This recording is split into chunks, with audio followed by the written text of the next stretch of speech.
terkadang memang pembahasan orang ahli fikih dan ahli tasawuf itu memang agak berbeda. Dari dulu memang sudah seperti itu. Contohnya apa? Di dalam bab sholat jemaah, itu untuk para ulama yang memang basicnya dari tasawuf.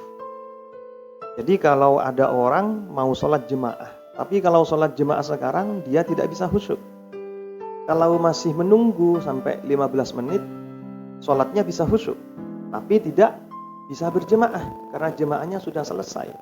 Nah, ini untuk para ulama yang memang fokus atau basic ilmunya ke tasawuf, itu lebih memilih khusyuknya daripada jemaahnya. Tapi kalau untuk ulama yang memang lebih fokus ke fikih, itu lebih memilih jemaahnya. Lebih baik berjemaah walaupun hatinya tidak khusyuk. Bisa dipastikan ulama yang mengatakan bahwa lebih baik khusyuk daripada jemaah itu diantaranya Imam Ghazali. Lihat di kitab Fathul Mu'in. Dan ulama yang mengatakan bahwasanya lebih baik jemaahnya daripada khusyuknya, itu diantaranya adalah Imam An-Nawawi. Jadi memang terkadang pembahasan fikih dan tasawuf itu memang tidak sejalan. Tapi ini hanya terkadang. Nah, juga loh, bedanya apa? Kalau ilmu fikih itu yang dibahas halal haramnya, najis sucinya, sunnah makruhnya. Jadi pembahasannya memang terbatas pada zahir, apa yang terlihat mata. Kalau pembahasan orang ahli tasawuf, ini pembahasannya tentang ridho Allah. Ini bisa mendekatkan kita kepada Allah apa tidak? Allah meridhoi ini apa tidak? Nah, gitu loh. Seperti contohnya, kalau dalam sudut pandang fikih, ada kaidah mendasar ad-daruratu tubihul mahdzurat.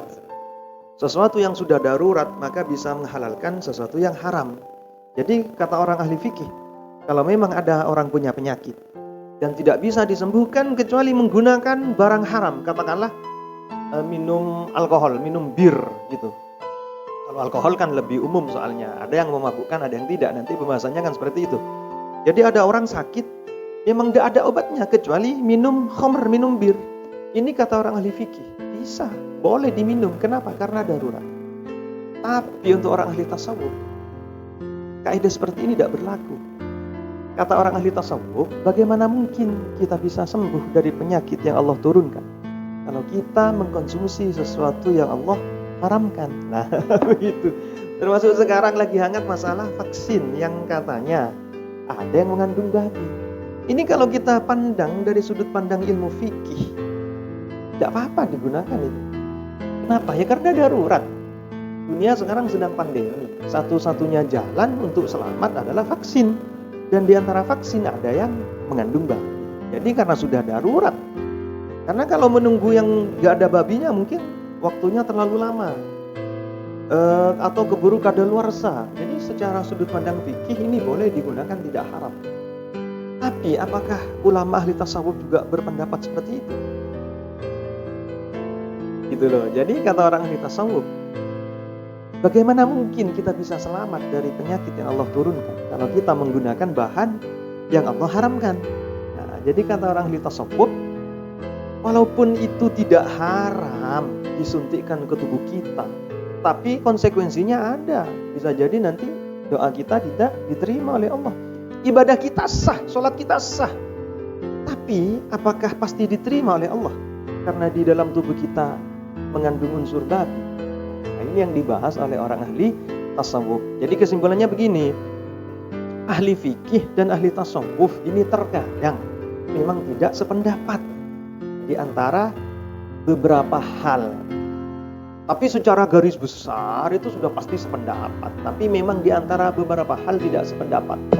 Jadi ada orang sholat menggunakan baju curian. Lah, ini sholatnya sah apa tidak?